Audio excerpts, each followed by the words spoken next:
할렐루야. 아멘. 감사합니다. 오늘 참 더운 날인데 하루 지내시고 또 저녁에 오시느라고 대단히 수고하셨습니다. 우리 수요 유튜브로 우리 함께하는 성도님들에게도 주의 평화 있기를 기도합니다. 우리 옆 성도님과 사랑 인사합니다. 샬롬 샬롬. 감사합니다.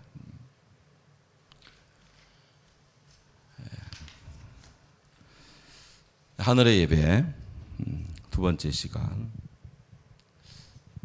사실 제가 지난주는 우리 고선생님 이 성가국집 찬양 발표회 시간 콘서트였고, 그 전주에 13장 이 1절부터 10절까지 바다로부터 올라오는 짐승 이야기 서두를 하다가 이제 시간이 돼서 멈춰서 그걸 이어갈까 하다가 아무래도 그 뒷부분을 붙여서 같이 빨리 해야 될 것 같아요.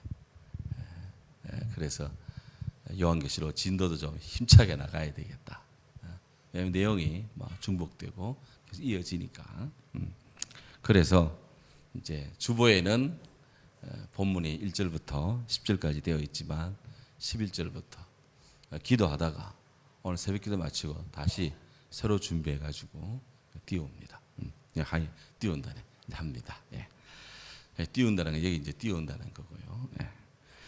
자, 그래서 참 사도 바울이 이 말씀을 쓸 때 참 얼마나 마음이 괴로웠을까. 그런 시대를 내다보면서 또 그런 시대를 맞으면서 그가 지금 살고 있습니다. 지금 여기 성경에 나오는 이 시대. 이 엄청난 이 환난과 고난이 있는 그런 시대인데, 그래도 사도는 지금 하나님의 성령의 강림 속에 또 그가 하늘의 일을 보는 귀한 그런 영의 시각으로 복음의 증인된 자로서 지금 이 말씀을 우리에게 전해주는데 상당한 신앙의 용기를 가지고 말씀한 것이고, 우리는 또 주님의 깊은 은혜 속에 이 말씀을 또 받으면서 또 우리의 신앙, 내적인 신앙을 무장하고 또 전진해 나가는 그런 기제로, 그런 계기로 삼아야 될 것입니다. 자, 11절을 보시면 또 내가 봄에 또 다른 짐승이 땅에서 올라오니, 앞에 또 다른 짐승에 있어서 다른 하나의 짐승이 있었어요. 그것은 우리가 1절에서 본 것처럼 바다에서 나는 한 짐승이 있고, 11절부터는 또 땅에서 나는 한 짐승이 지금 나오고 있습니다. 근데 그 모양이 새끼 양같이 두 뿔이 있고 용처럼 말하더라. 이게 사도 요한이 보는 요한계시록 13장에 나오는 세상을 괴롭히고 어지럽히는 이 악한 이 땅에서 올라오는 세상의 짐승 두 번째, 땅으로부터 올라오는 그 실체인데요. 이 땅에서부터 올라왔다. 바다에서 올라왔다. 앞에 거는 바다에서, 뒤에 거는 땅에서. 그게 다 인간이 생육하는 터전입니다. 이 땅이라 바다니까 앞에 전반부에 나오는 첫 번째 짐승은 바다로부터 올라옵니다. 그러니까 이 바다는 한 나라만 걸쳐 있지 않잖아요. 여러 나라, 마치 대륙을 다 겹쳐 있고, 크게 보면 세계가 다 물로 덮여 있다 할 정도로 이 지구의 70%가 물이니까. 그러니까 이 바다에서 올라오는 것은 뭔가 이 땅에 있는, 바다에 있는 모든 이 대양 속에 사는 모든 것들을 다 휘어잡는 그런 권세가 됩니다. 이 땅에서 올라온다 하니까 이거는 인간들이 지금 발을 디디고 사는 직접적으로 털을 지금 공격을 하고 있습니다. 근데 또 다른 면에서 이 터라는 것은 우리 인생의 터, 삶의 터, 우리 생의 터, 진정한 터, 예수 그리스도가 터입니다. 예수 기독교 할 때, 우리가 기독교 할 때 기자가 터 기자입니다. 이 땅입니다. 땅. 예수님이 땅이라는 거예요. 땅. 그래서 근거입니다. 여기서부터 지금 뭔가 지금 하나가 치솟아 올라옵니다. 복음의 세력을 깨뜨리면서 뭔가 자기 나리를 펴고자 지금 이제 하는데, 그 모양을 잘 보면 새끼 양처럼 두 뿔이 있었다. 그리고 용처럼 말했다. 그랬어요. 성경에서 양 그러면은 우리 참 양, 어린 양 예수 그리스도입니다. 그 양처럼이란 말은 새끼 양처럼. 그러니까 이 새끼 양같이 혹은 새끼 양처럼 직유법을 쓰고 있는데 그거는 양이란 말이 아니에요. 양 비슷하게 만드는데 양은 아니에요. 그 뭔가 흉내를 내고 사실인 것처럼 하는데 사실이 아닌 사이비입니다. 사이비. 뭔가 이런 세력들이 지금 올라오는데 어린 양이신 예수님의 지금 모습을 막 담는 것처럼 그렇게 흉내를 내고 용처럼 말하더라. 그러니까 막 그러면 사람들이 막 가장 영물로 여기면서 다 두려워하고 그냥 떨고 있는 그런 존재인데 그 자기가 권세가 있는 양 그렇게 자기를 과시를 하고 있는 거예요. 우리 예수님의 모습과는 전혀 다릅니다. 예수님은 이렇게는 하지 않아요. 예수님은 가장하지도 않고요. 예수님은 자기 권세를 드러내지도 않았어요. 오히려 세상 사람들이 시끄러울 때는 말을 안 했습니다. 우리 주님은 말이 같지 않으면 말을 안 해요. 빌라도가 물어도 대답도 안 합니다. 대답도 안 해요. 용처럼 말하더라. 이거는 지금 뭔가 이 예수님을 대항하는 땅으로부터 솟아오르면서 나 여기 있다 싶어 자기의 존재를 과시하는 그런 이 땅의 짐승이 지금 올라오고 있습니다. 자, 이렇게 해서 요한계시록 13장에 새 지금 그런 그 어떤 이 복음을 반대하는 새 객체가 등장하는데 하나는 용이고 하나는 바다 짐승이고 하나는 땅의 짐승입니다. 소위 말해서 삼두 체제가 형성이 됩니다. 삼두 체제. 로마 역사에 삼두정이라는 시대가 있었어요. 지금 이 시대가 지금 우리가 오늘 21세기 시각으로 자꾸 보는데요. 물론 그래봐도 되겠지만 지금 이 시대는 가장 기본적으로 사도 요한의 시대입니다. 사도 요한의 시각으로 내가 보니 사도 요한의 시각으로 봐야 돼요. 사도 요한의 시각으로. 사도가 지금 어느 시대냐? 로마 시대에 살고 있어요. 로마 시대에 격변이 지금 일어나고 있습니다. 땅에서 일어나는 세력, 바다에서 일어나는 세력들, 용처럼 말이죠. 막 그냥 불을 뿜고 사람을 현혹하고 하는 이런 세력들이 지금 올라오는데 전체적으로 보면 앞에 1절부터 10절까지 바다에서 올라온 이 짐승이 하는 것을 보면 나름의 권세를 가지고 교회를 핍박하는 그런 국가 정치 권력의 형태를 띠고 있고요. 땅에서 올라온 짐승은 양의 탈을 쓰고 내적인 방법을 예수님처럼 이렇게 해서 교회와 복음과 또 이 성도를 핍박하고 반대하는 하나님 인정하기를 싫어하고 거부하는 이런 노골적인 행태를 지금 드러내고 있습니다. 자, 그래서 성경은 이렇게 해서 결국은 하고자 하는 말이 뭐냐? 지금 거짓 선지자, 세상을 요동케 하는 반 그리스도, 적 그리스도가 준동한다. 이거를 지금 말씀하고 있는 거예요. 적 그리스도. 우리 예수님께서도 마태복음 7장 13절에 15절에 말씀합니다. 거짓 선지자들을 삼가라. 조심하라. 양의 옷을 입고 너에게 나오나 속에는 노략질하는 일이다. 그랬어. 그 주님도 이 마지막 때가 되면 이런 그 양의 탈을 쓴 속에 이리가 들어있는 이런 것들이 거짓 선지자로서 그야말로 사람들에게 다가가고 갈취하고 잡아먹고 하는 이런 것들이지. 이런 것들은 아니올시다. 글쎄 올시다가 아니라 이건 아니올시다. 거짓 선지자라 이런 것들은. 복음의 역군들은 이런 형태를 취하지 않습니다. 참 복음의 사람들은 이렇게 사람을 수단으로 삼고 어떤 일을 매개로 해가지고 자기 욕망을 성취하는 이런 것들은 하지 않습니다. 참 주의 종들은요 오직 그냥 주님을 위해 봉사하고 섬기고 사는 이것을 기쁨으로 여기고 그래. 이 땅의 세력들은 그런 것들이 너무 많아. 그래서 한편으로는 그가 용처럼 말하더라 그랬습니다. He spoke like a dragon. 그래서 dragon. 용처럼 말하더라. 비록 그가 그리스도 예수님을 가장한다 하더라도 그 속은 사탄의 괴계로 꽉 차 있습니다. 그래서 이것이 그야말로 사람들과 막 이렇게 세상을 요동케 하고 혼미케 하는 이런 세력으로 지금 등장하고 있는 것이죠.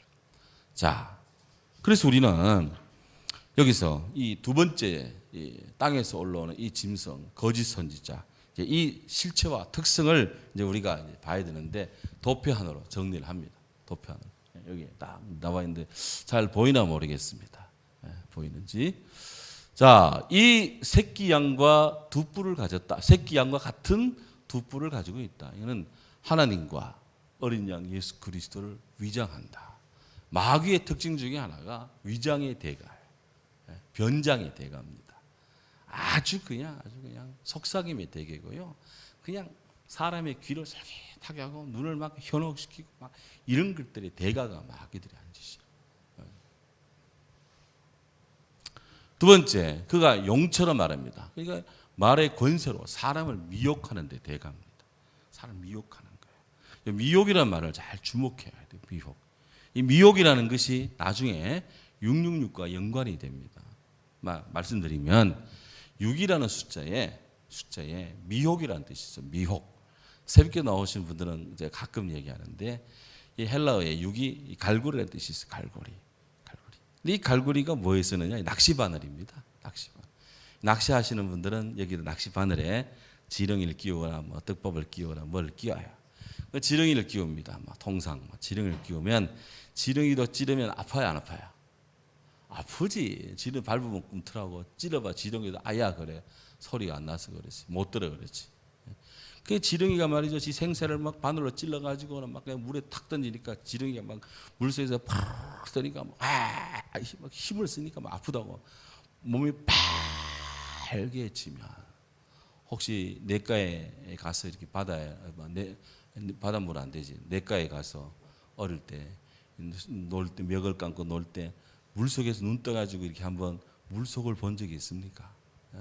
저도 어릴 때 왕년에 좀 많이 뜨고 봤어요. 봤더니 참 아름답습니다. 햇빛 비치고 막 수차가 떨리고 막 굉장히 아름답고요. 이게 근데 가까이 있는지 멀리 잘 구분이 잘 안 가.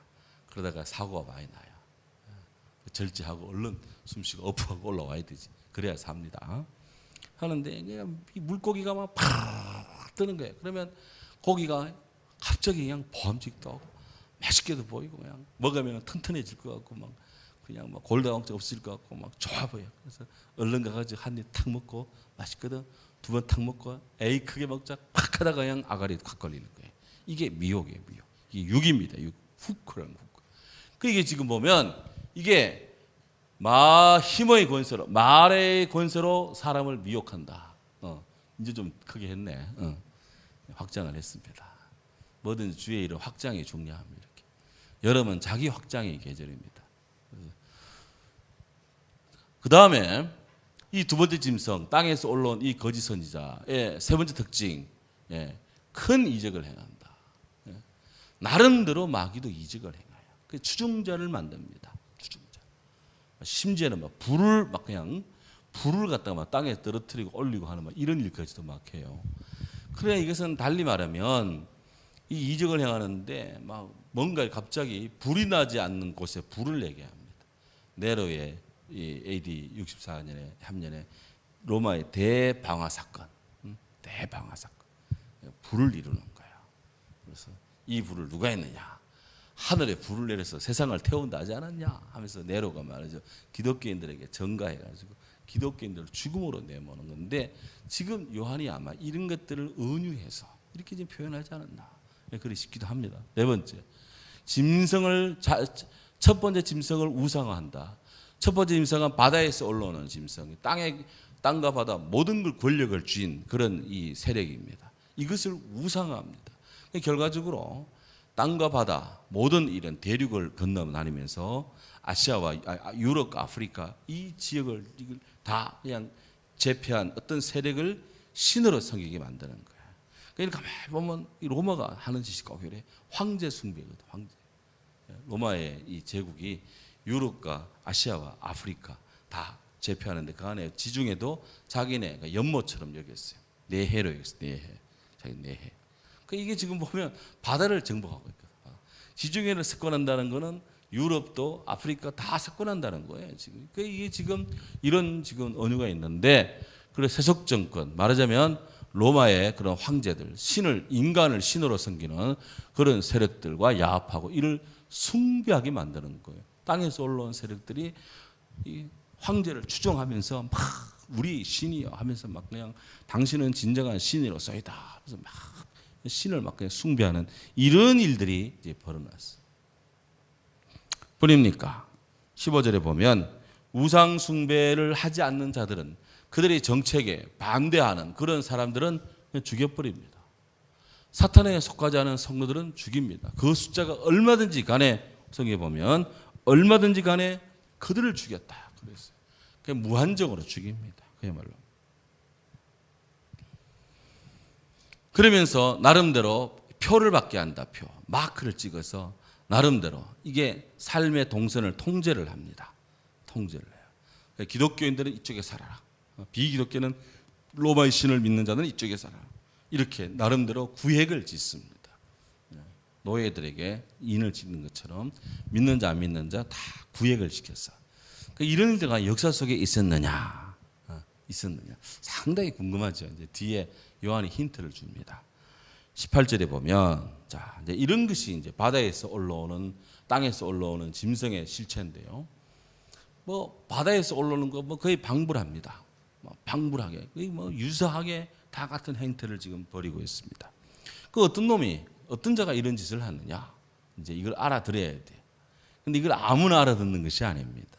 18절에 보면 지혜가 여기 있으니 지혜가 여기 있으니 총명한 자는 그 짐승의 수를 세어보라. 그 수는 사람의 수니 666이라. 그래서 지금 아까 제가 모두의 적 그리스도 거짓 선지자라고 담대히 땅에서 올라온 짐승을 동격화시키는 것은 바로 성경의 문맥상 내용이 줄거리가 이쪽으로 집약이 되고 있기 때문에 그렇습니다.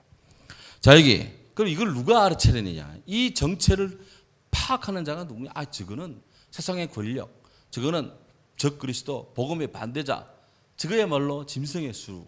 이렇게 이거를 파악하는 자가 누구냐? 오늘 성경에 보면 사도 요한이 지혜가 여기 있으니 총명이 있는 자는 그 짐승의 수를 세어보라.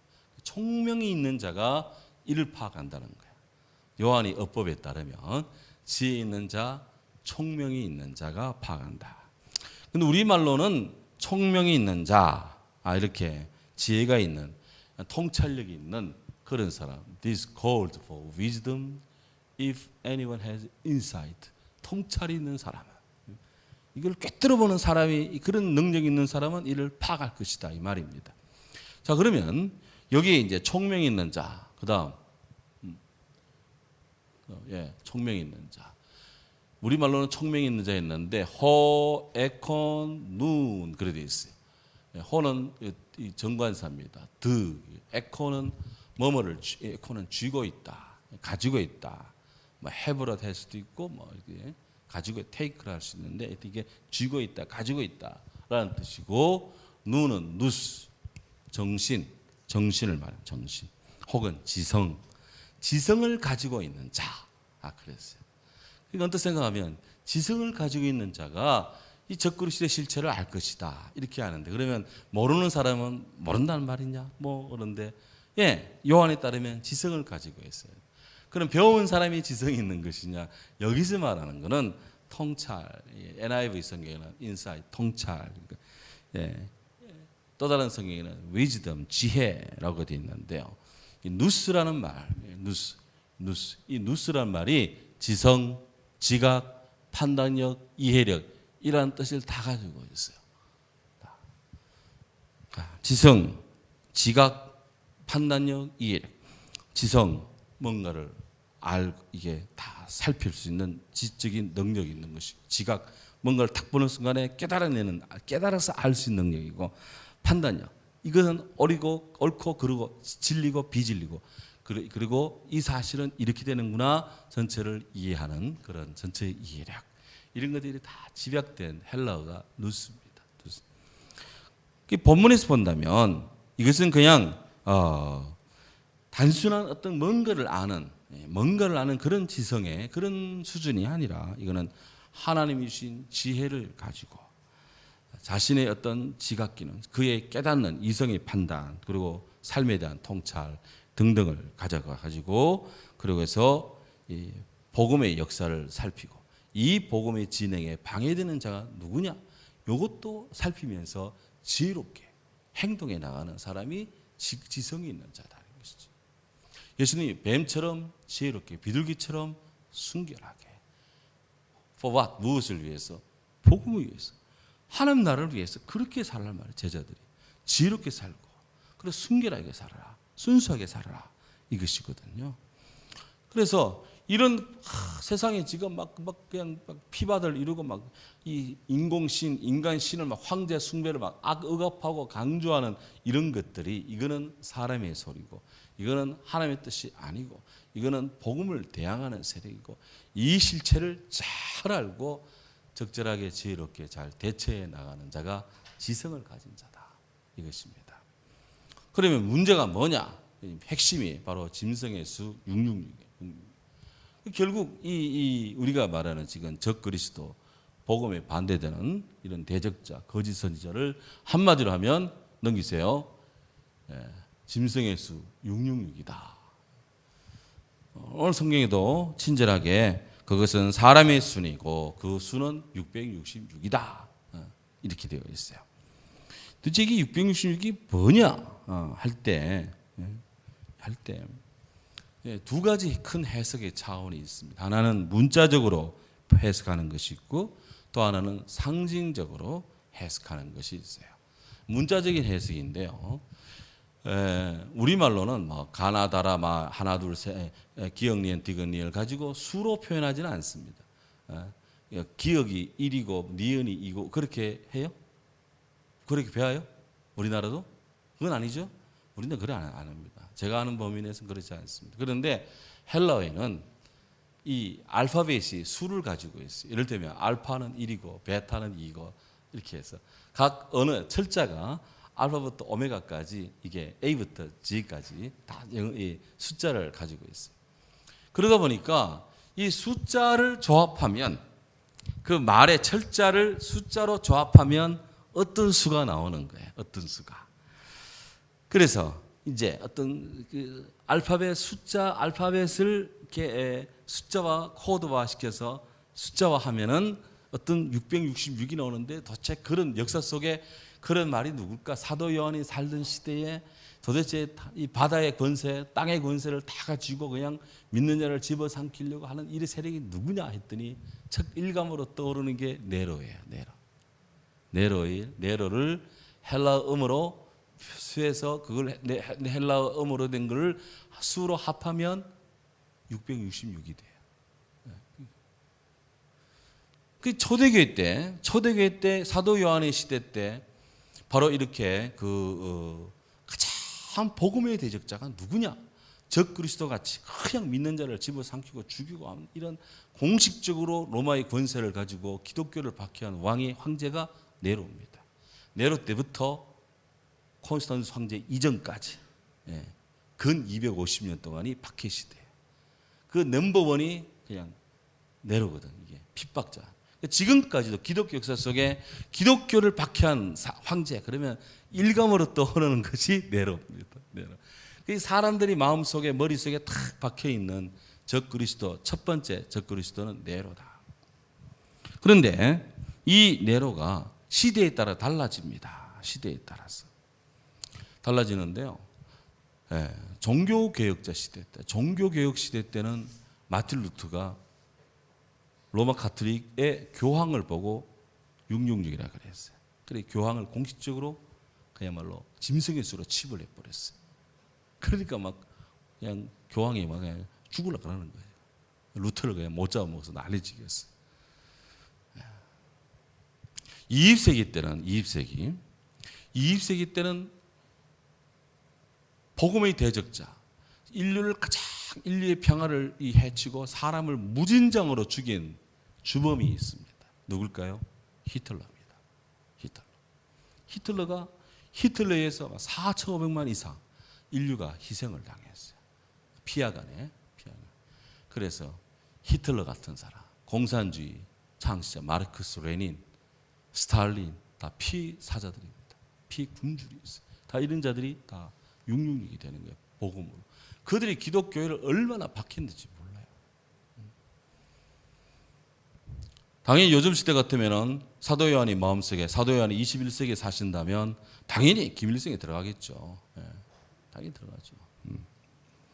자, 이렇게 숫자로 볼 때 이제 666으로 파악하는데, 그런데 이제 이 666을 문자적으로 이해하는 것의 약점은 다른 것은 다른 것 다 상징적 의미로 이야기하면서 왜 이 부분만은 왜 또 문자적 해석을 해야 되느냐, 이런 이 반문론에 대해서는 대답할 말이 궁색하다 하는 거예요. 그래서 문자적 해석의 약점은 그런 약점이 하나 있습니다.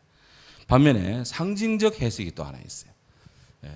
성경을 해석할 때 가장 기본적인 것이 문자적 해석, 또 역사적 해석, 상징적 해석, 구조적인 해석, 뭐 이런 몇 가지 기본 해석법이 있습니다. 어원주적 해석도 있고 몇 가지 있는데, 가장 기본적인 것이 문자적으로 보고 구조를 보고 그다음에 상징적인 의미가 뭐냐, 이를 따져보면 대충 뭔가 종합하면 의견이 있듯이 나오는데, 상징적인 해라인 것은 이제 이게 6입니다. 6 다음에 무슨 수가 있나요? 7이라는 숫자가 7. 1, 2, 3, 4, 5, 6, 7. 7이 나옵니다. 자, 6과 7 하나 차이입니다. 하나 차이지만 달라요. 6은 6이고 7은 7입니다. 근데 7은, 성경에서 7은 하나님의 완전수. 그래, 완전수. 7은 완전이다. 또 7은 거룩하다. 7 촛대, 7 등불. 뭐 이렇게 항상 7 할 때는 좋은 수예요. 좋은 수.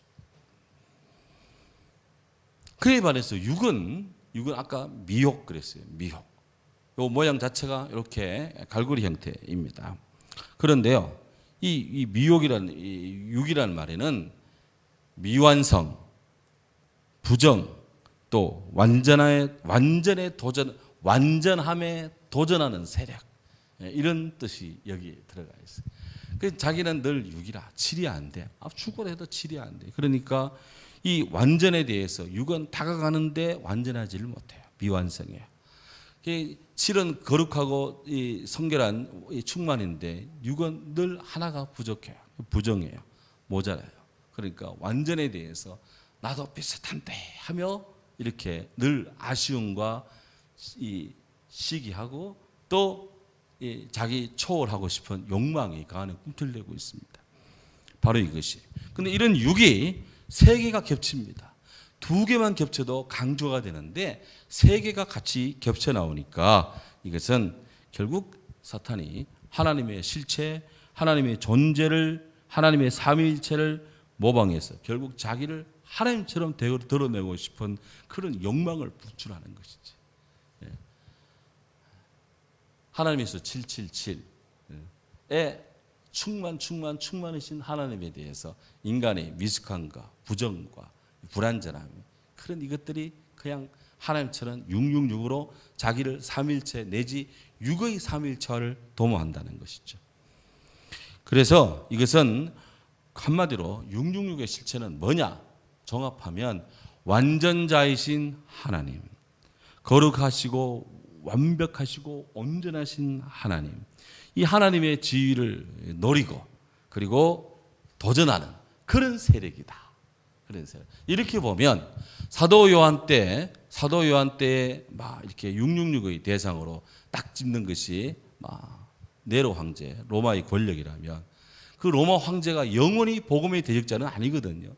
313년 콘스탄티누스 황제 딱 되고 392년 데오도시 황제 때 로마가 국교화가 돼. 그래 더 이상 황제는 교회의 적이 아닙니다. 교회의 적이.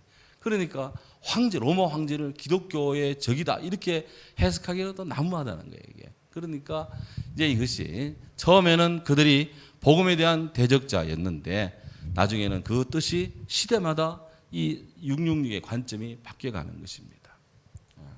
이렇게 해서 중세 때는 사라센 제국, 오스만 터키 이런 아시아권의 이 사막에서 일어나는 그 회교들 마호멧을 보고 666이다 그랬어요.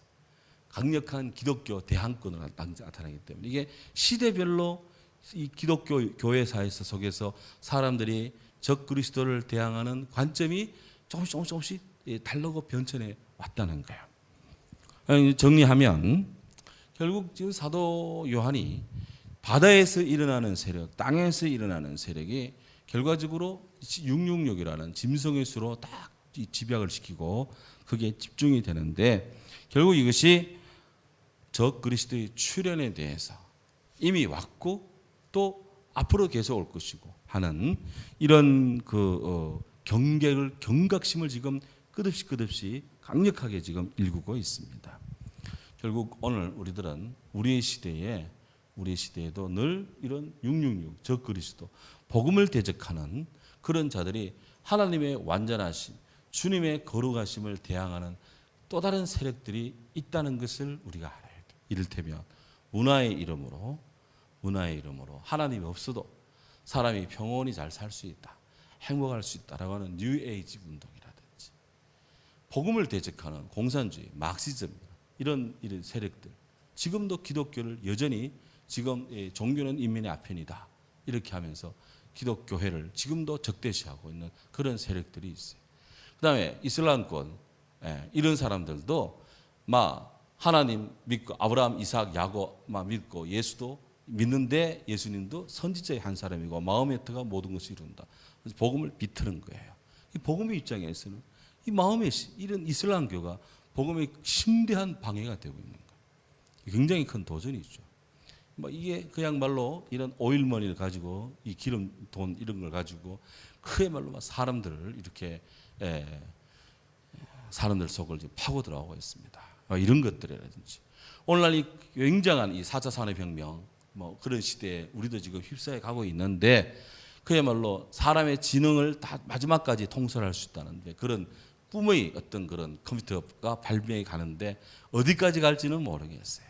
인공지능 AI라는 Artificial Intelligence 인공지능이라는 것이 이런 에어컨에 들어가 있고요. 이런 마이크도 들어가 있고 텔레비도 나오고 핸드폰에 마찬가지 유튜브 같은데 하나 터치기만 해도 인공지능 알아가지고 이분은 노래를 좋아하는구나, 이분은 대담 프로 좋아, 알아서 무한정 그냥 콘텐츠를 보내줍니다. 그거 떨쳐내려 그러면 컴퓨터 이 핸드폰 금식을 해야 돼. 엉뚱한 막 찾아야 그것이 뜨지 않아. 인공지능이 날 삐졌는가 보다 해가지고 찾지 않아.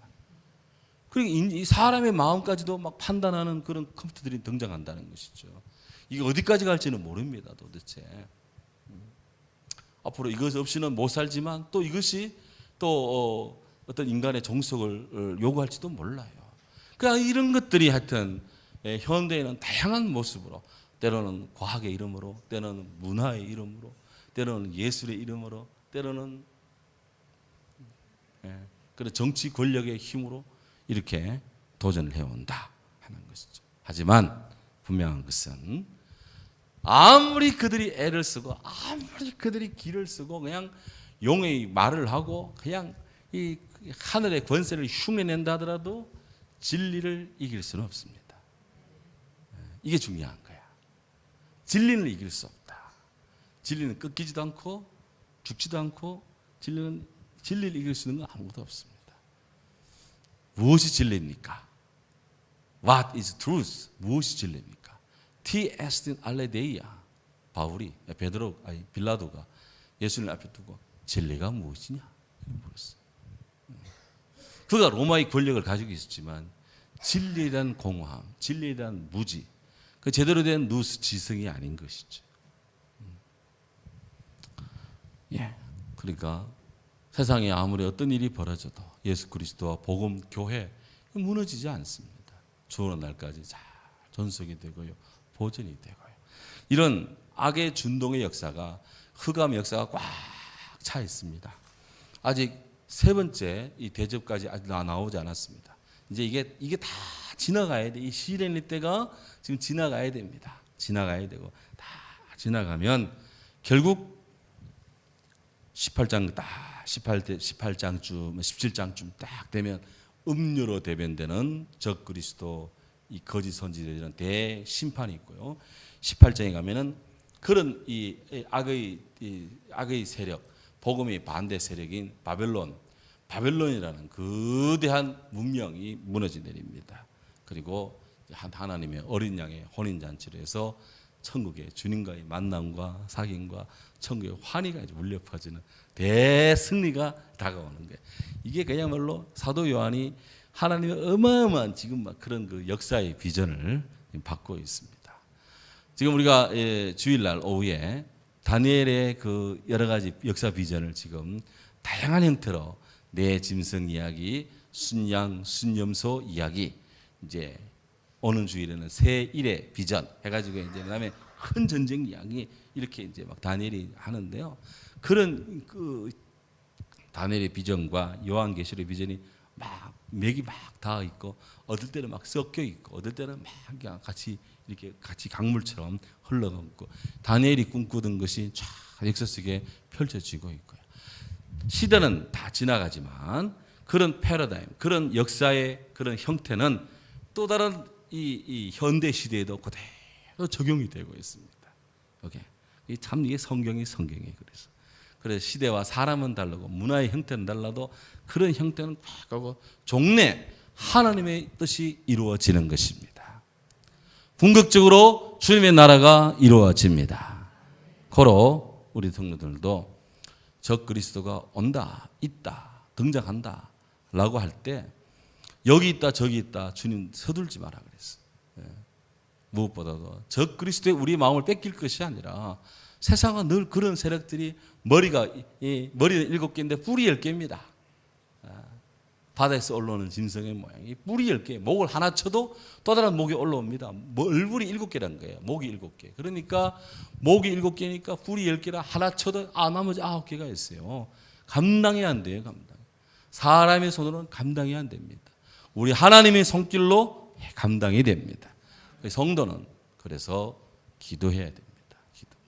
이번 주일에 주일 오후에 제가 다니엘의 새 일의 일곱 일의 77 일곱 일의 비전을 이야기하는데요. 근데 이 비전을 다니엘이 언제 받았느냐? 성경에 보면 다니엘서 9장에 다니엘이 기도할 때 그리고 저녁 제사 드릴 때, 예배 드릴 때, 저녁 예배 드릴 때, 기도하며 저녁 예배 드릴 때 이 비전이 오는 거예요. 결국 우리가 어떻게 이런 세력들을 이기느냐? 기도와 말씀으로 이기는 것입니다. 성도가 기도하고 예배의 자리에 충실할 때 자연히 이기게 된다. 왜? 우리 대장이 예수님이시니까. 우리 장군이 예수님이시니까. 복음의 칼로 이기는 것이지 세상의 칼로 아무리 잘라봐 또 다른 이 목이 떠올라 나타나는 겁니다. 그러니 이런 것들을 아주 다중으로 다양하게 이게 이 말씀이 청청에 있기 때문에 요한계시록은 다양하게도 볼 수 있지만 그래도 이 주요한 맥락을 놓쳐서는 아니 되겠다 하는 거예요. 저는 요한계시록을 계속 이런 형태로 계속 봅니다. 이래야 복음의 범주를 벗어나지가 않습니다. 오늘로 주님 안에 큰 은혜 있기를 주의 이름으로 축원합니다. 아멘. 우리가 함께 더불어 말씀